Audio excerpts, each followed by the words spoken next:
I'm here to talk about success. The first rule of success is to have a vision. You see, if you don't have a vision of where you go, and if you don't have a goal where you go, you drift around and you never end up anywhere. I mean, as you know, I was born in 1947 in Austria after the Second World War. So I was very fortunate that I stumbled on my vision. And I didn't really like Austria when I grew up. I couldn't wait to get out of there. I couldn't see myself becoming a farmer or a worker in a factory or anything like that. Even though my parents wanted me to stay there and have a normal life. But that was their vision, not mine. My vision was totally different. I felt that I was born for something special, for something unique, for something big. Then one day I went to school. I remember I was 11 years old. And they showed a documentary about America. And there they showed in this documentary the huge skyscrapers, the high-rises, the huge bridges, the 6-lane freeways, and all of this stuff. And I said to myself, that's where I want to be. I don't want to be around here with these little farmhouses and these little buildings. I want to be in America. One day after school, I walked by a store in Graz. So I went inside and I looked around, and then I saw a magazine. I saw a bodybuilding magazine that had Reg Park on the cover. Reg Park was then a 3-time Mr. Universe. And I saw him on the big screen as Hercules. I read that and I said to myself, wow, this is the blueprint for my life. This is exactly what I want to do. I want to become a bodybuilding champion just like Reg Park. I want to get into movies just like Reg Park. And I want to make millions of dollars and be rich and famous just like Reg Park. Do you know how great it felt that I knew where I was going? Imagine the majority of people don't know where they're going. I knew where I was going, that I'm going to become this bodybuilding champion just like him. So it was just a question of how do you do it? I was so relieved because when you have a goal, when you have a vision, everything becomes easy. So people always ask me, when they saw me in the gym in the pumping iron days, they say, why is it that you're working out so hard? 5 hours a day, 6 hours a day, and you have always a smile on your face. And I told people all the time, I said, because to me, I'm shooting for a goal.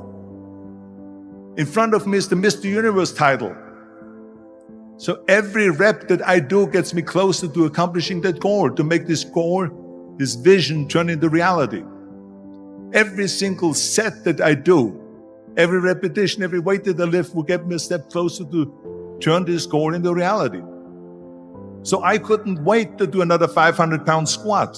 I couldn't wait to do another 500-pound bench press. I couldn't wait to do another 2,000 reps of sit-ups. I couldn't wait for the next exercise. At the age of 20, I went to London and I won the Mr. Universe contest as the youngest Mr. Universe ever. And it was because I had a goal. So let me tell you something, visualizing your goal and going after it makes it fun.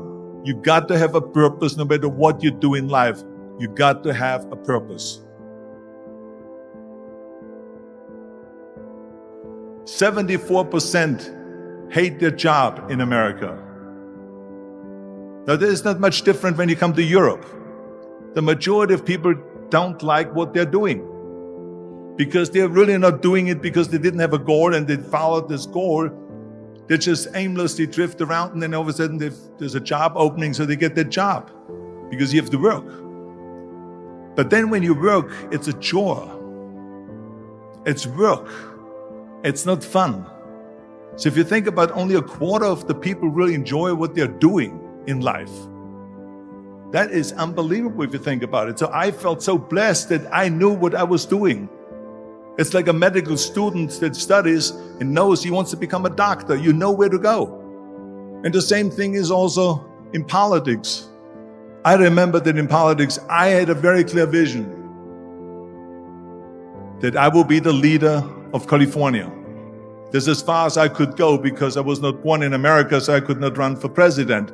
So being the governor of the fifth largest state, the largest state, the fifth largest economy in the world, was for me really the ultimate title, the ultimate accomplishment in politics. So even though people came up to me and says, why don't you go and run for something smaller? You're never going to make it. I ran for governor, and then 2 months later, I became governor of the state of California. Again, because I had a very clear vision what I'm going to do with California. So that's rule number 1, have a vision. Rule number 2 is don't listen to the naysayers. Don't listen to the naysayers.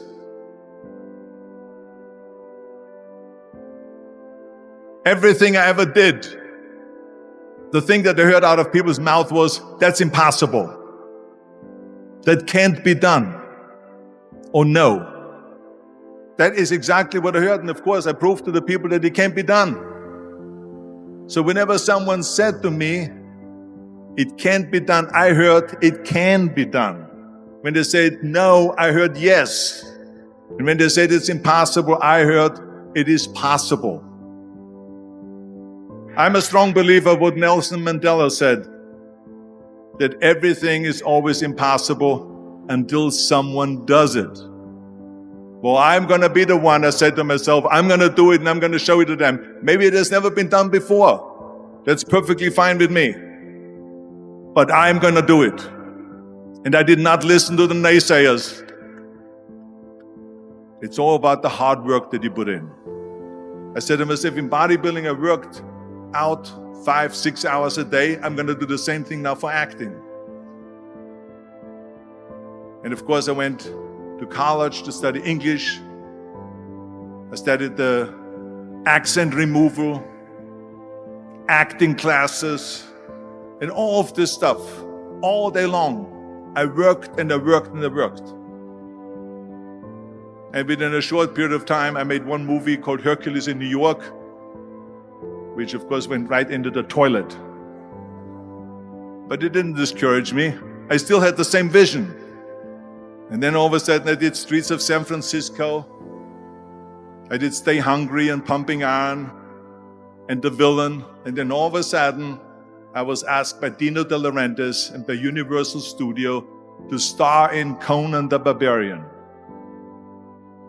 And after I did Conan the Barbarian, the director at the press conference said to the press,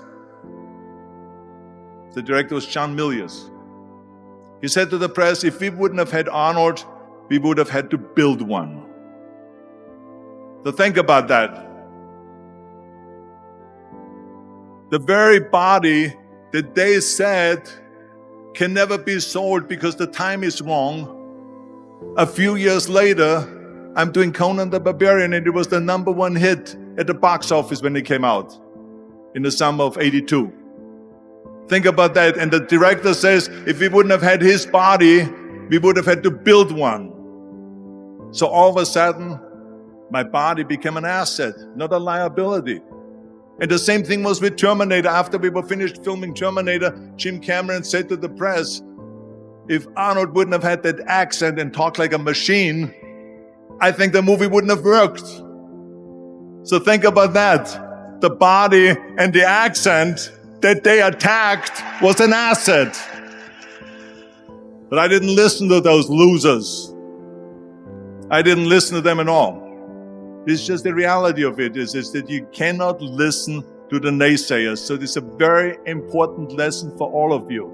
So when someone says, no, this is a stupid idea, you in your mind, you don't have to say it, but in your mind just say this of you're an asshole. What do you know?